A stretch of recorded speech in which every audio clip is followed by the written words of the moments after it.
quite an interesting week, a week which I've been away from the city center. I was in the cold side of Germany, of course, doing World Sustainability Conference. And yeah, just a I enjoyed myself moderating one of the biggest world events, actually, for the first time. Was it successful?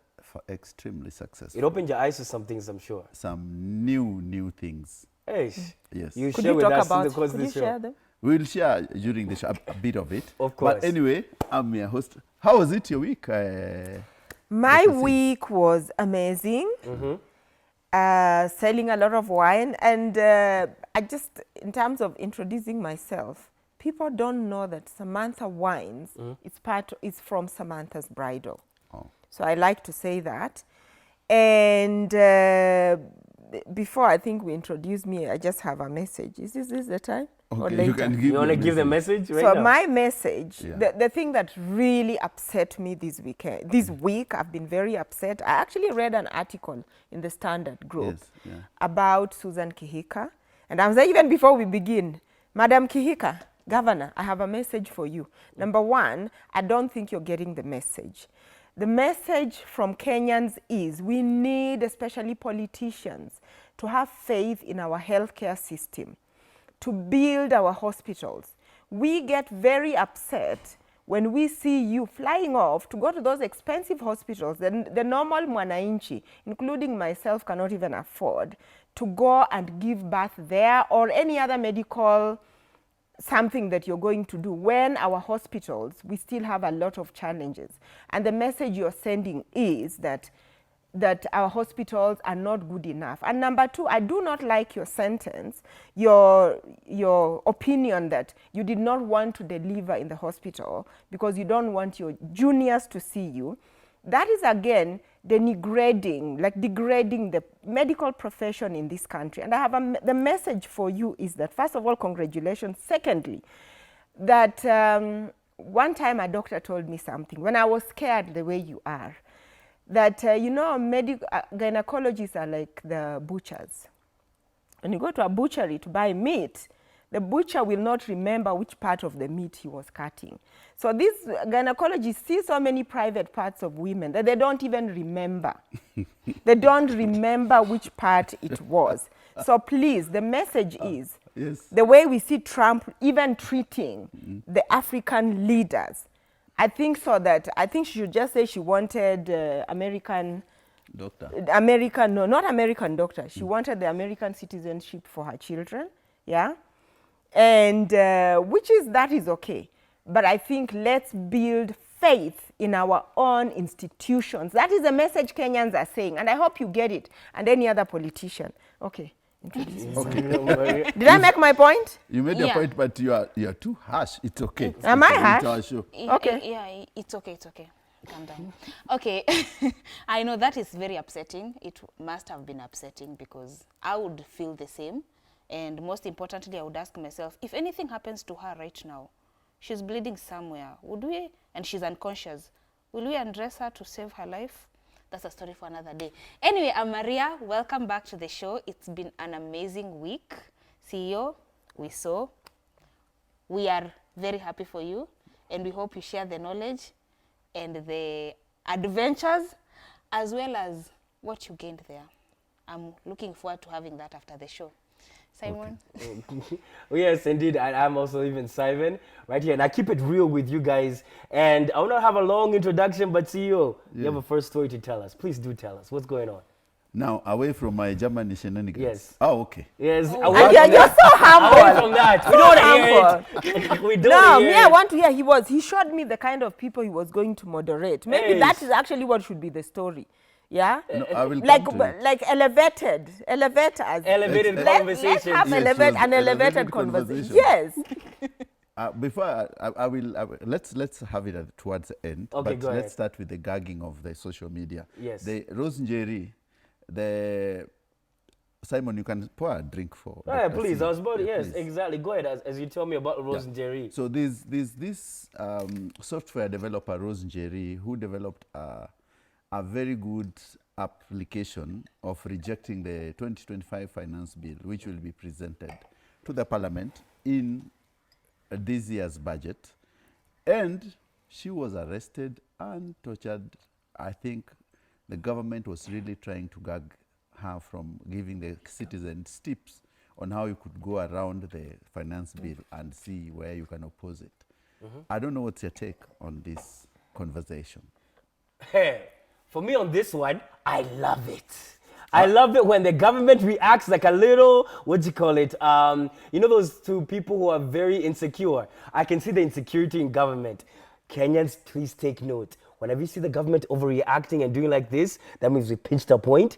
And your voice on social media actually matters. And the fact that even our digital protests actually matters because you're pricking the right places. And she technically did not even do anything wrong. They made up trumped-up charges out of nowhere. Primarily, her thing was this: giving people an avenue in which they can easily send an email on a repeated basis saying what they actually have against the finance bill that's being proposed right now. That's probably going to be discussed in Parliament in the course of next week, if I'm not wrong. Now, here's the thing. Whenever you see the government reacting and behaving like this with someone, like even putting someone with a sweet little voice like Rose. Have you even heard her talking? She sounds like a little baby. Like, what did she even do wrong? And that is the truth, by the way. When someone like Rose is able to stabilize the whole government, get 15 Subarus to come there, and that's even, even a whole bunch of police officers just to come and capture her, all because she came up with an ingenious project in which now Kenyans can articulate their thoughts. That means that the government, one, is not working on behalf of the Kenyans. They're working to protect their own self-interest. That's the number one conclusion we could actually even make, number one. Number two, the government does not want to hear your thoughts. They want to shove their agendas down your throats. That's what they want to do right now. And number three is the government is running scared when the people actually get an avenue to portray what they really think about their agendas. Because a lot of times, what we're being awakened to is this: we are aware of what Parliament is doing in that house in order to enact laws that will stifle our freedoms and our abilities to even elevate even economically.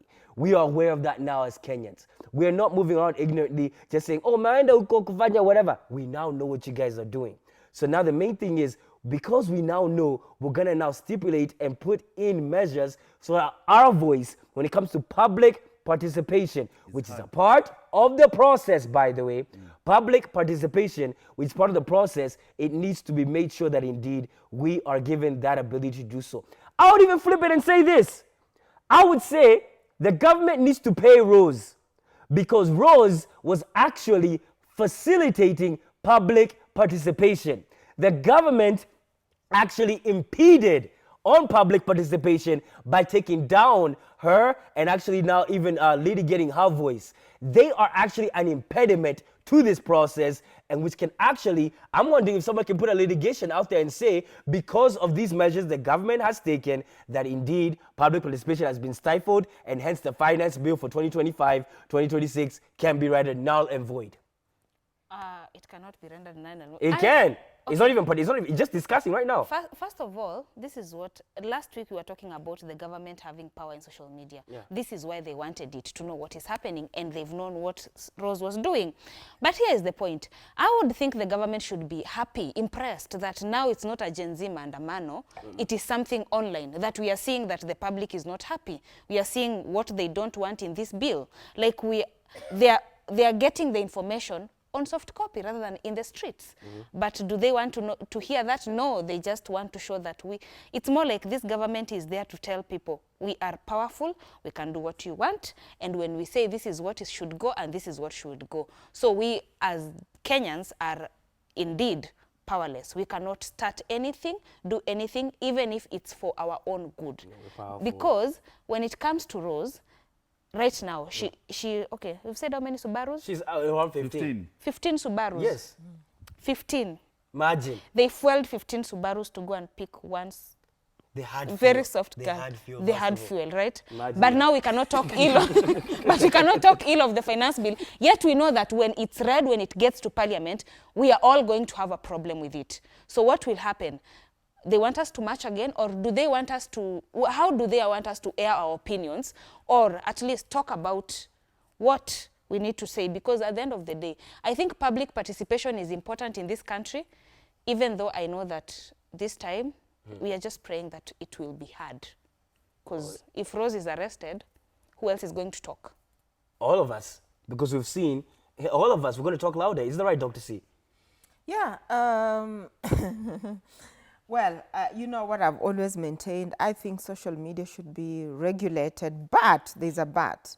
I say strengthen the institutions. Strengthen the institutions. Let us respect the Constitution, okay?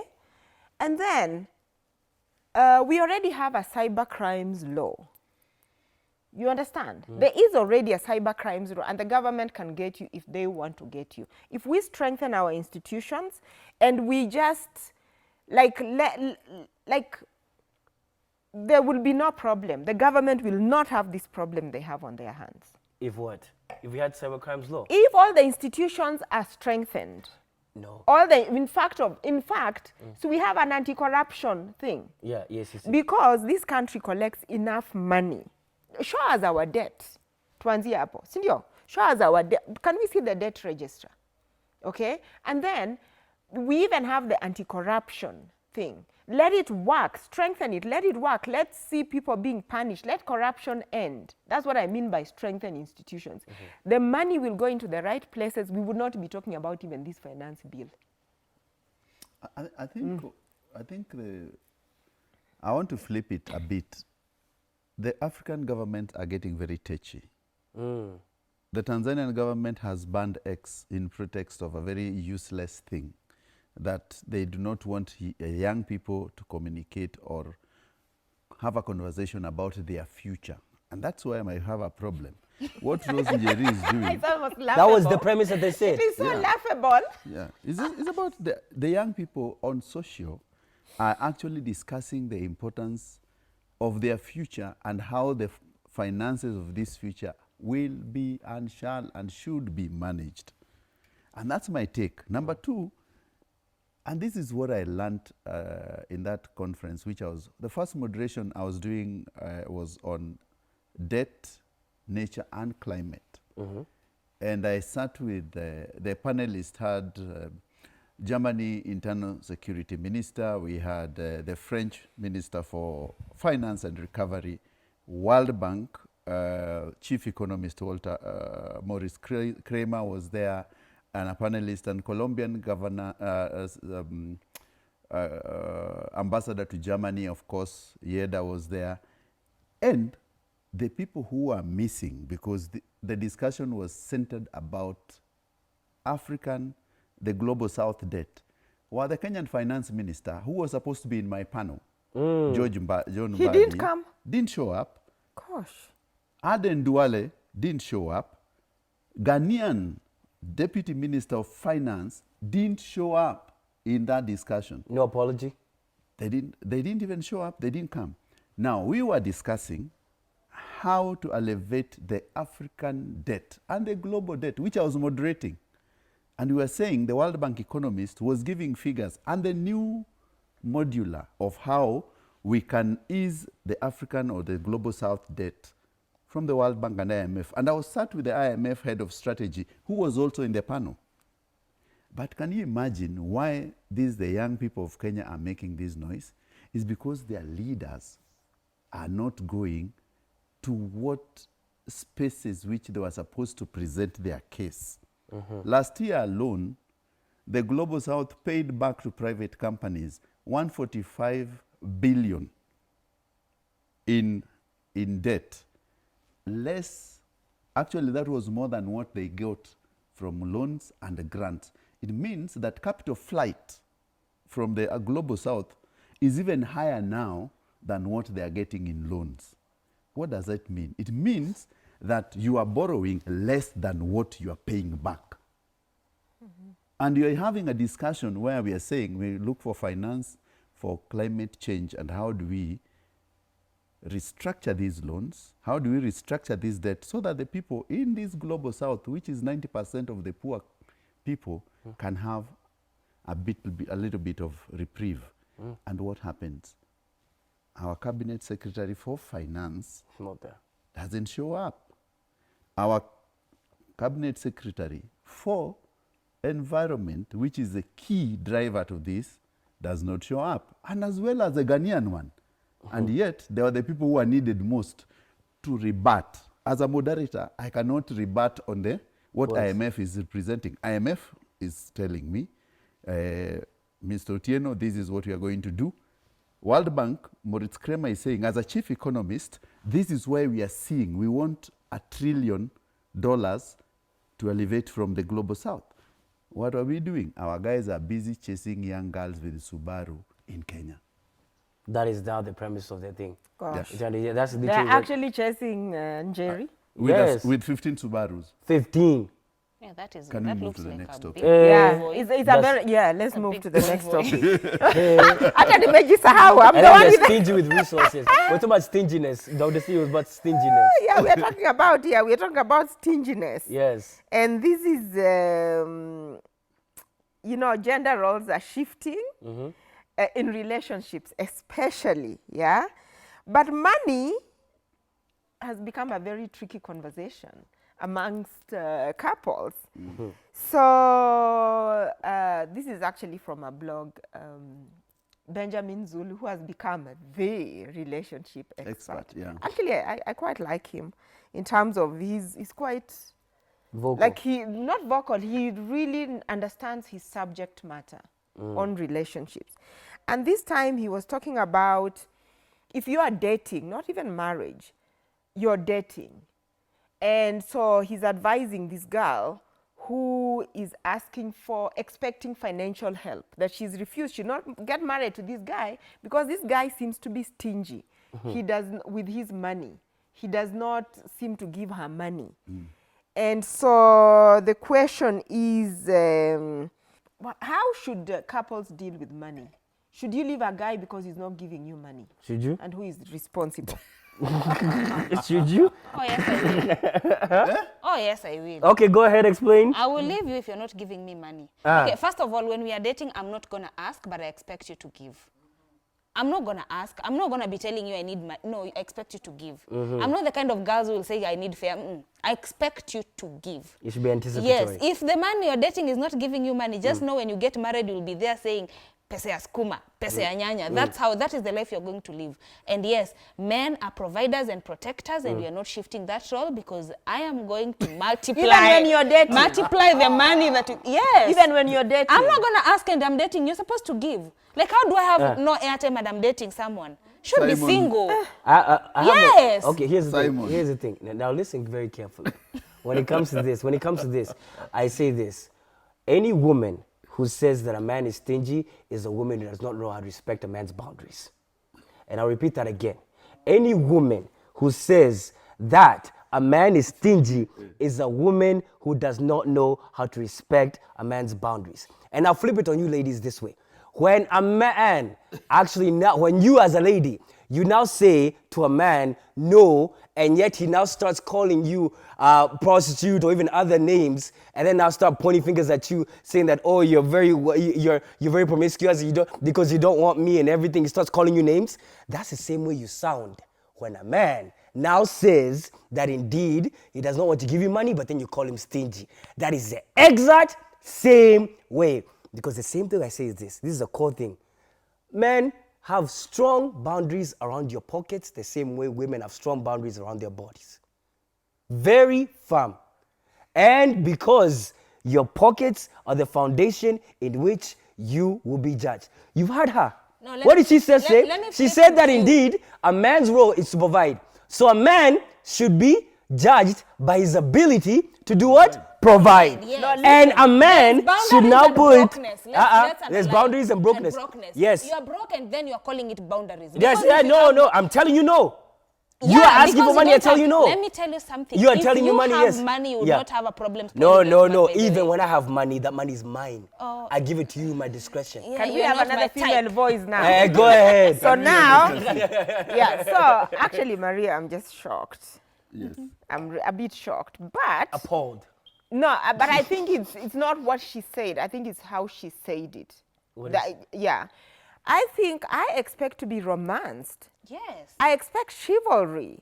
I expect you pull chairs, you close doors, you take me out to dinners, you buy me gifts, you book the weekend getaways. You do it like, I intend to be spoiled. You book me spa. Like all those things when we are still dating, because you have to woo me. I expect to be romanced, and I hope that, hoping that it will lead into like a marriage or something like that. However, if we are still dating, what I do not expect from you is for you to pay my rent if I'm paying rent. I don't expect certain financial obligations from you. And by the way, it is these expectations that Kenyan girls have that so a man then ends up feeling entitled. I pay your rent, you're driving my car, you're doing this, you're doing that, and then you feel this sense of obligation to these, because money sometimes can really confuse people. And because you get confused, when he asks, will you marry me? Under normal circumstances, when you would actually say no, this man is abusive perhaps. You just end up saying no because you're in love with the money, what the money can provide, not really with the man. And therefore, it can blind you to making a correct decision. Therefore, there's a very thin line. If I'm dating and then we go to a dinner and you're saying we go Dutch, hey, nitakuambia waenda Sarajevo huko. Exactly. But you see what you've seen. You see how harsh, what I mean? Yeah. You see how harsh men get treated because of money. Yeah. No, because how do you expect? Go ahead. No. I will not. We will not go Dutch. No, that's what I'll not do. Yeah, you can buy me a car as a gift. One second, go ahead. If you're dating. My take, and very simple to young men out there. Yeah. Your money is your money. Yes. Please do not be cheated that even if you provide a girl with everything, she will love you better. Oh. Please try and find out that girl who loves you for who you are. Because what I've heard a lot about women is that some women, you'll give them money, and others you won't even give them money, but they love you better than the women you're giving money. So look for a woman who you love will love you without that money, because life, this thing called life is up and down. Yeah. You might have a lot of money and you're treating this girl for dinner, for date, for everything, and then one day you just realize you don't have, and you'll be left high and dry. You'd rather have that one you will toil together with and get your money with. Spend on a woman who can spend on you. Hey, say that again. No, say it again. Say it again. Spend on a woman who can spend on you. Exactly. We buy you wallets and socks. And don't feed entitlement that sounds we like never this. say that we will not buy you. Actually, you know what? You can buy a man a gift. Let's go for a break. Yes. We gift you all the time. The wallets and the socks you have. At You know what? You have advised the young men. Yes. But let me tell you something. Young ladies, if you're listening,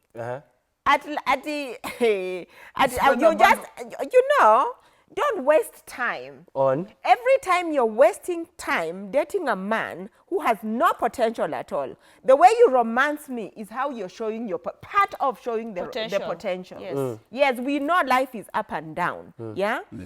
Don't waste time. Every time you're wasting time with a man who is not even marriage material, and he's asking you to go Dutch, and just go to the wilderness. Muachane because you're breaking, yes.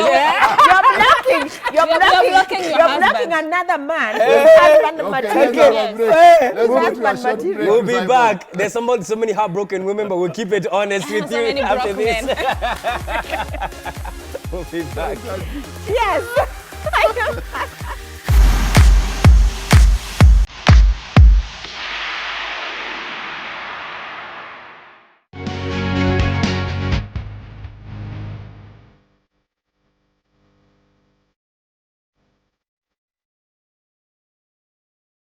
And welcome back. Yes, it is Men's Mental Health Awareness Month. Yes, we have to take note of this. So to all you broke men, you're still valid, and we still appreciate you, and you still have value in this world. As we proceed on to our next story, Maria. Yeah, I'm not supposed to be smiling. Is there anyone perceiving themselves as broke?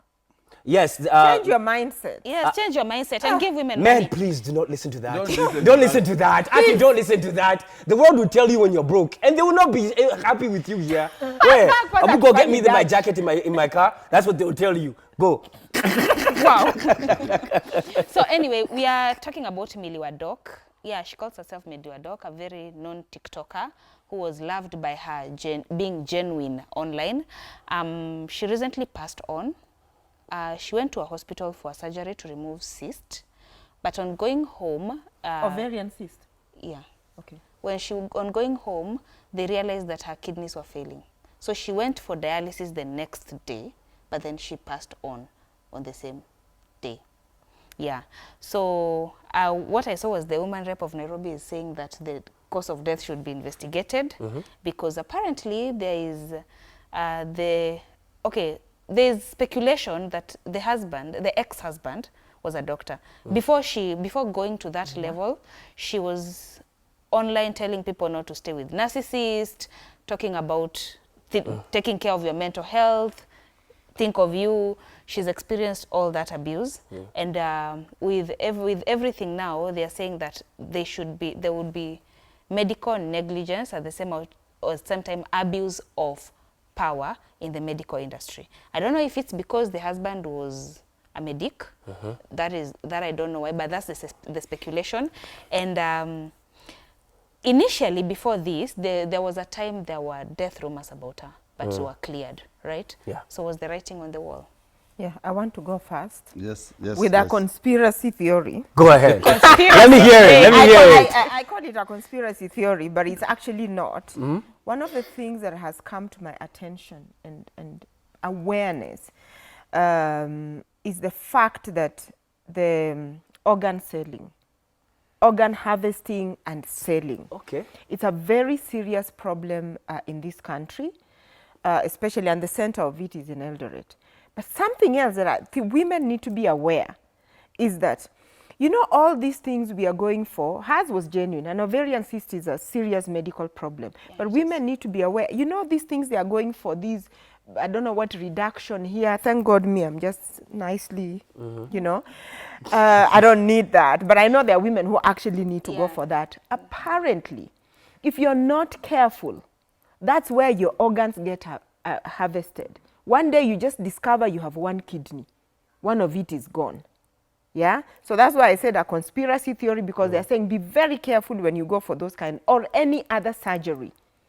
In fact, after you've done a surgery, after that, immediately go and have a body check that all your organs are still there for as long as you're in this country. Well. And that's why I'm calling it. Yeah.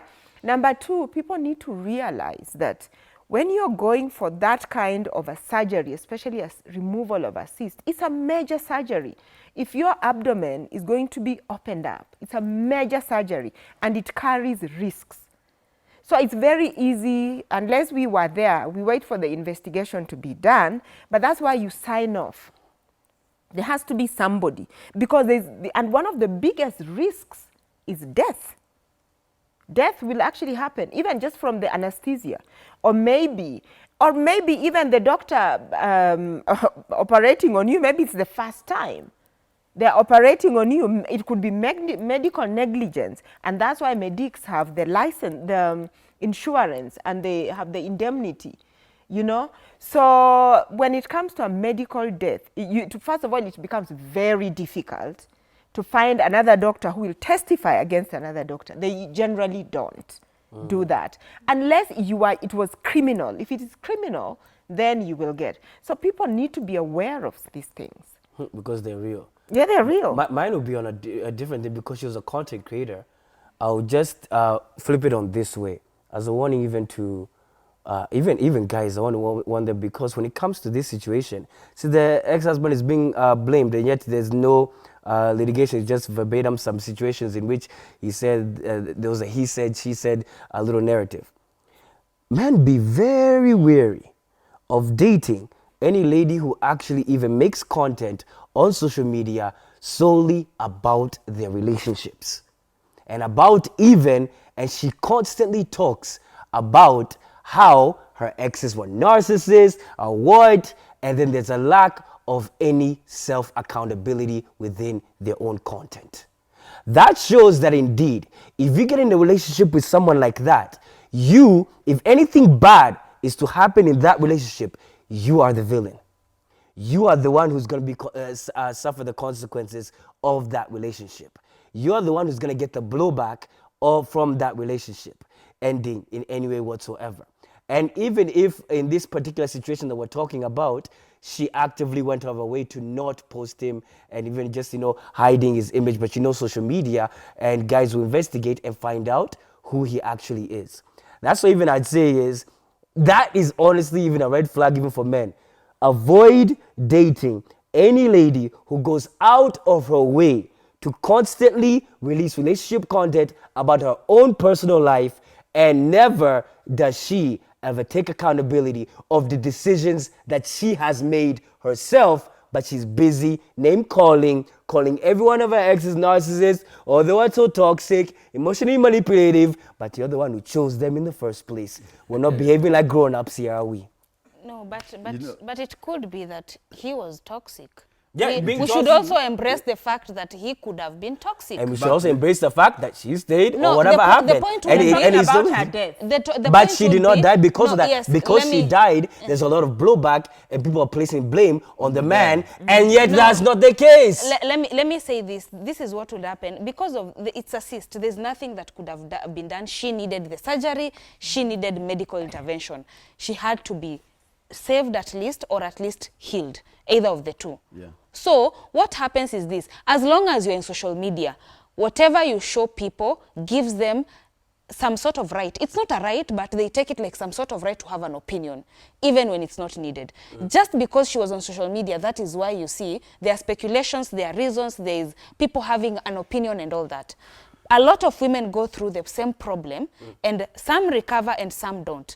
But we don't get blames from there. It's just that when someone is a content creator, they've shown us something. Now they need us to love or hate. Mostly to love, but we tend to hate at most times. So it's them giving us a platform to have an opinion that is the problem. Here's the thing. You also make content on social media. Yeah. And you also make content with your family. Yeah. You're not busy bashing your husband and telling him he's a narcissist and everything. Okay, I'll tell him he's a narcissist as Tomat. I'll not bring it to social media because you will have an opinion. Yes. It is really sad that the lady passed on, but there's something we need to learn from that passing on, that one, this lady was suffering from other issues apart from the cyst. One, it was mental. If you look at her posting, you'll find that she had, most of the time, had the mental ability you could see sometimes fluctuating because of postpartum.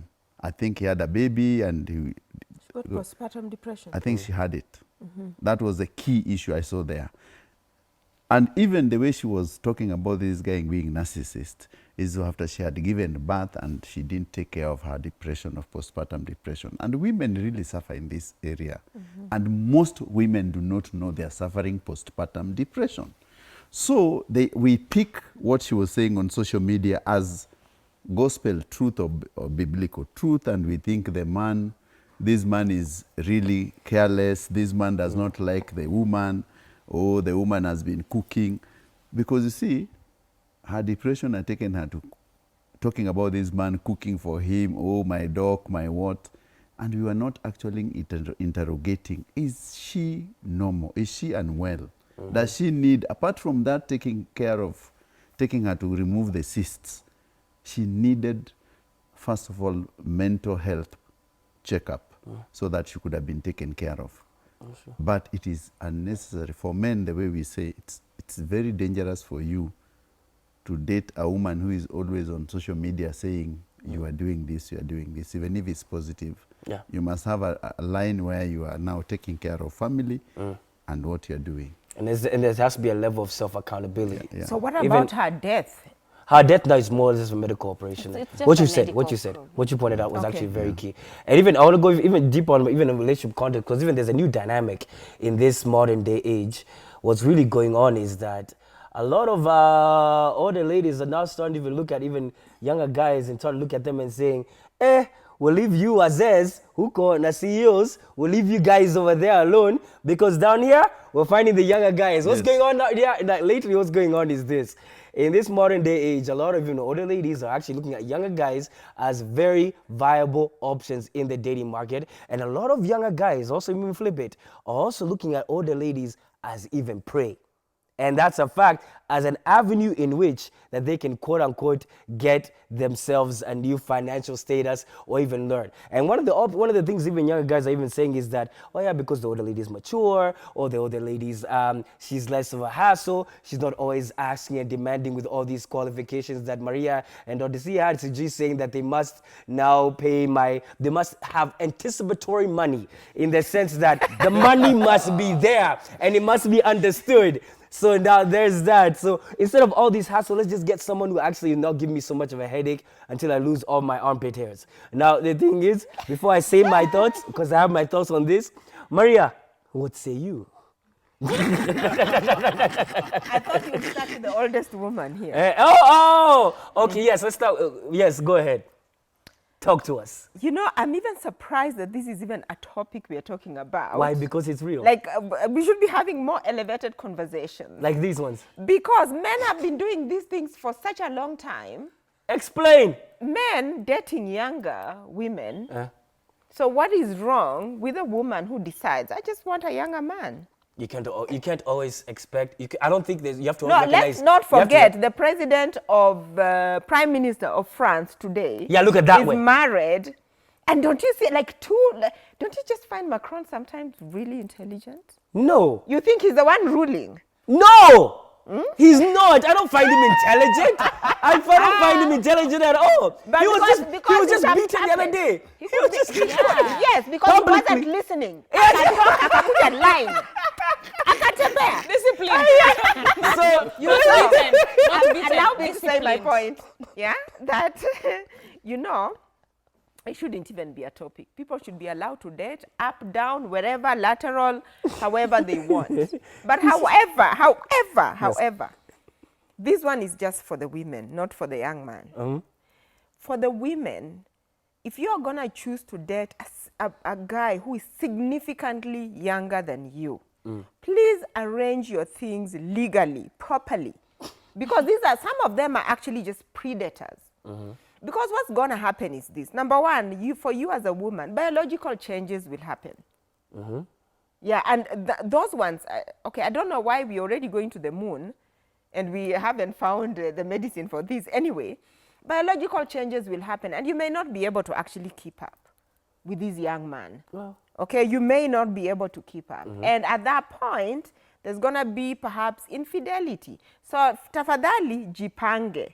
Jipange, that's all I say. Otherwise, date upside down, whatever you want. Upside down. Everything. I don't think it's anything to be discussed. What do you? Women are naturally intelligent. Naturally intelligent, yes. So when a younger man decides to date, let's say for example, someone decides to date someone like me and they are younger, they know what they are going for. The smart lady, the intelligent aspect of it. So it's not a big deal. If a man decides to looks at themselves and then they're like, I need a smarter person above me, that's a good thing. So there's no problem. And when a woman looks at herself and then she's like, oh, let me make this choice, nobody should question. I don't want to say love is love because sometimes it's not love, it's just let's have fun. But the fact that women are intelligent, they actually are the pro aspect of the relationship. CEO is talking fast. Okay, so you want to still talk fast. So there's dating down, there's dating up, and there's cradle snatching. Okay, continue. Like the 14-year-old who married the 40-year-old in There's France. cradle snatching. Yes, you're And snatching a baby. Yes, you have to be very careful where it goes. You can date someone who's older than you, but it should not be cradle snatching.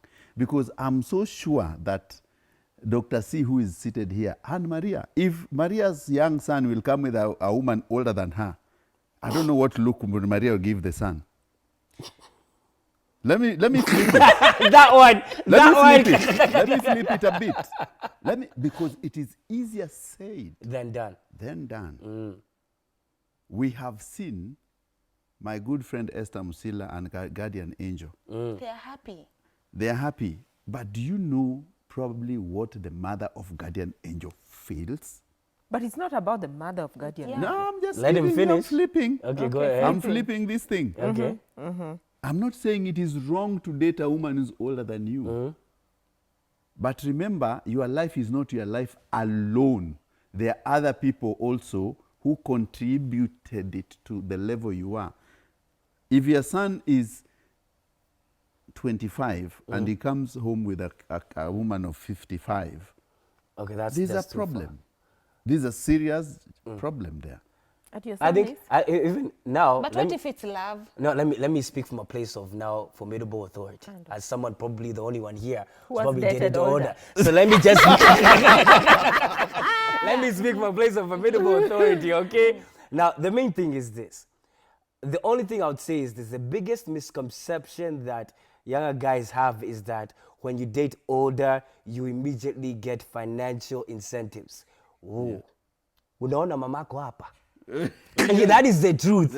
That is not the truth. You are still expected to be a man in the context of someone who's older. Yes. That is a fact. She still feels like a little baby girl deep down. Yeah. And she still is. Exactly. And she wants to be treated as such. Yes. That is the truth. You have to remember that for it to be successful. Now, the other thing is this. Be very, very alert when she can now start skewing you towards her past, in the sense. If she has married in the past, she may try to skew you towards her ex-husband and towards even you not even dressing like the ex-husband, even starts even now maybe a slight little cologne like the ex-husband, a small to little adjustments here and there. Be very well aware of these, because any small compromises that you make as a man who's dating now an older lady, you will then be easily to be guided towards what she wants and not what you want. And that's how you end up even losing yourself. And that's how you end up being milked down. And end up even sometimes even the lady now gets the confidence to even slap you on the face like President Macron. But what if That I is the fall in truth. love? And that is what's going to happen. What if I fall in love with you for you? Nah, no lady, fall in love no with you lady, for you. no Simon, I love you the way you are. That's beautiful to say. No lady will fall in love for you because a lot of times most ladies will never even give you the time to even find out who the heck you are. Unless you actually prove credibility from the beginning get-go. So even as a guy, when you're thinking of going upwards, one, recognize you're dealing with someone very intelligent, learn and dissect. Don't divulge too much information, ask more information. And they will happily give you. Yes. And that's how even you actually grow. But when you date older, brother, that makes you very lethal. Kwa hawa. You can now maneuver them and Simon. Simon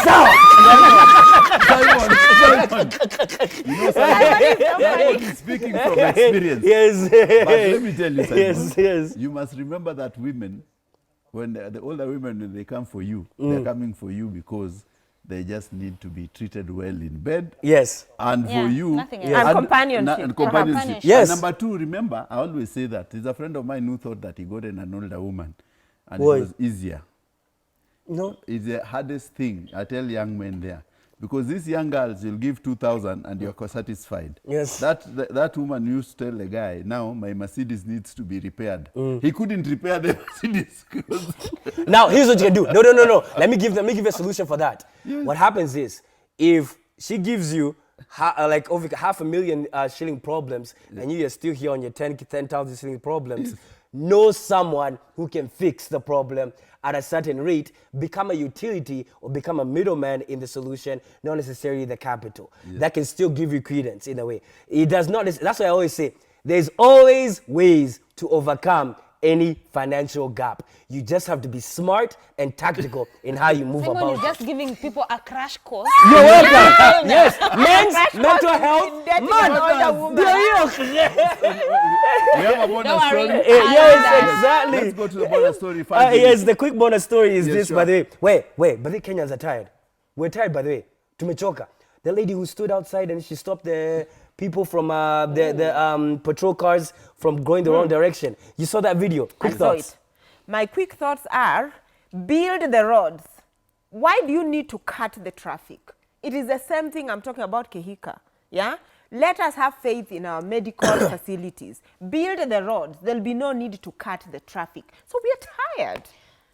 My quick thought is this. You see the same way they are doing the sirens that don't even make sense. Anyone can just come up, we are doing sirens. We for nothing. It's the same thing. And that is a problem. That is how hospitals have managed to run ambulances to run from traffic. They have no one inside. They just want to run from traffic. People are looking for shortcuts to evade traffic instead of solving the major problem. And kudos to that woman for doing that, by the way. Our roads have too many potholes. Exactly. And I'm proud of that lady for standing up and showing even the leaders that indeed we're tired of you even absconding rules and regulations in which that we cannot even abscond and everything. And we're putting you guys in check. We'll keep, now, the thing is, this is a reality check for all you leaders out there. We're sick and tired, and your day is coming. We're coming for you. And you're not going to like it. Wewe mi sitaki Subaru sikuja kwangu. Ninalea watoto wadogo, Simon. But I'll end by saying that you're not ending, you're telling us about that. You're not going nowhere until you tell us. So let me move on to I was in the Hamburg Sustainability Conference, the second Hamburg Sustainability Conference. It was a world conference on climate, nature, and biodiversity, and how to alleviate debt in the world and the future generations. What world do we want to bequeath to them? So it was what we call elevated conversations. I was moderating a couple of sessions. One of the biggest conversation, of course, is the one I did on debt, nature, and climate. The topic was looking at the financial architecture of the world. Do we need to change the financial architecture of the world? You've heard the President William Ruto saying that the financial architecture is rigged because the Western world or the global North decides on what the interest rates, the inflation, and how we trade. So we were looking at how do we convert we were looking at a new financial architecture which will help the Global South. And my moderating was specifically mainly on that. And what was the conclusions that you guys they drew up with? One of the conclusions is that there's a new formula which is coming on financial architecture, which is tied to climate. And we call it F2C2. We call it Finance Facility for Climate Change. That if some economies in the Global South, which has higher biodiversity and carbon reduction, are entitled to get more money for nature conservation and more money for maintaining our world as with green economy better than the way it was. So it will give us a bit of breathing space. So we are turning that, what we call the cycle of, vicious cycle of debt to virtuous cycle of nature and climate. What were the compliments? Now, so you see now, considering the debt that we Africans have right now, the Africans, we have the debt right now. What are the discussions about now, the current debt that we have for then now? Currently, the African states owe the World Bank and IMF 1.15 trillion. So what's the means and ways to help us to pay it back in a way? How the Chinese fought the Opium War. Yes, I'm thinking about it, right? Yes. So what they were pulverized, and when you come back, you ask yourself, this is the total debt Africans own. The Global South owes around $8.8 trillion to the Global North. Yet the Global South contribution to the world economy on, let's say, on carbon, it's very low. So this, we need to trade that amount, and the Global North should give us the amount of money equivalent to amount of money we are working on in reducing the carbon in the air. I see, I see. Because they are the main contributors to it. Yeah, they're the most contributors. Yes, of the world is polluted by the Global North. So the conclusion was carbon credit. We talked about carbon credit, we talked about financing, we talked about how to impact the world through nature and climate change. Okay, you mean like give them Maasai's like $2 per acre per year in terms of carbon. Okay, there's a bit of unfairness there. You know, the other day I was reading about the opium war. And maybe we talk about it next week because we don't, Because I think so that where we are with the debt that we have, we must, the one thing that a lot of, I think for the African countries, yes, we were colonized, but we never saw, we were not like blown up the way a lot of countries were blown up, like in the Second World War, the First World War, and had to rebuild. At least we didn't. But when I was, okay, you know I'm a realtor, so I went to look at this house, and it had an opium room.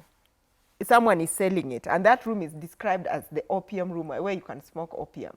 Yeah, if whatever. Okay. And then I was thinking about the opium war, and actually I went to read about it, and it's very impressive the way the Chinese actually fought it.